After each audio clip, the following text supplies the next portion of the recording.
Кыргызстан энергетикалык коопсуздукту камсыз кылуу үчүн өз аймагында ГЭС куруу боюнча бир нече долбоорду ишке ашырууда. Эми Камбар-Ата-1 ГЭСинин курулушу Токтогул суу сактагычынын иштөө режимин энергетикалыктан ирригациялык мүнөзгө өзгөртөт. Камбар-Ата ГЭСинде суу сактагычтын курулушу суу ресурстарын тең салмактуу колдонууга жана төмөнкү агымдагы өлкөлөрдө сугат жерлерди камсыз кылуу деңгээлин жогорулатат. Бул өз кезегинде бүтүндөй региондун туруктуу өнүгүшүнө салым кошот. Чындыгында эң чоң мега проект десек дагы жаңылышпайбыз.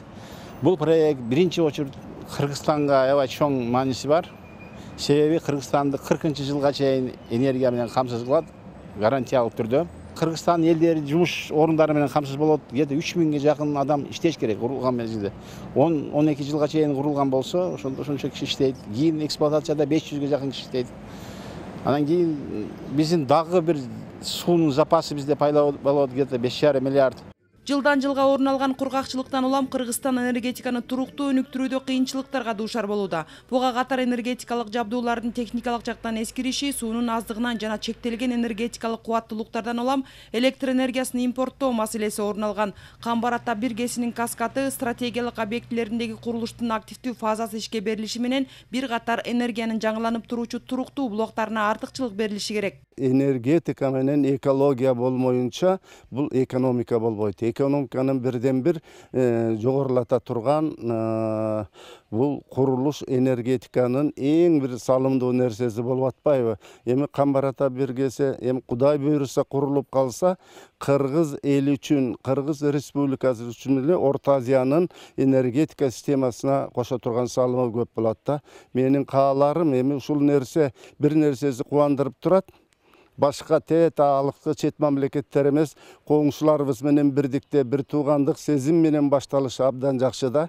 Курулуштун биринчи даярдык этабын бүтүрүү үчүн 3,5 жылдан 5 жылга чейинки убакыт керек. 5 жылдан кийин ГЭСтин өзүнүн курулушу башталат. ГЭСтин биринчи гидроагрегатын ишке киргизүү туруктуу каржылоо болгон шартта 4 жылда ишке ашат деп пландалууда. Энергетика өлкөнүн жүрөгү, өлкөнүн двигатели, өлкөнү сүйрөй турган паровозу. Канчалык биз энергия өнөр жайын курсак, теплоэлектростанцияларды, жылуу электростанция, шамалдан иштегендерди, суудан иштегендерди курсак, биз ушунчалык жакшы ийгиликке жетебиз. Мен ойлойм, муну биз азыр куруп аткан биздин ГЭС бул бизге жагы талшоқ берет, жагы жылышты берет, өлкөбүздүн өсүшүнө чоң ийгилик кошот деп ойлойм.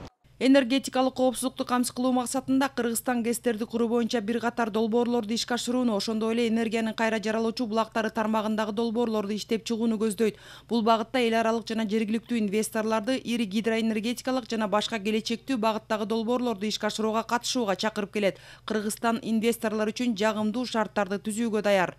Айжан Омолдошова, Азамат Кыдыр Токтоев, Ала Тоо 24.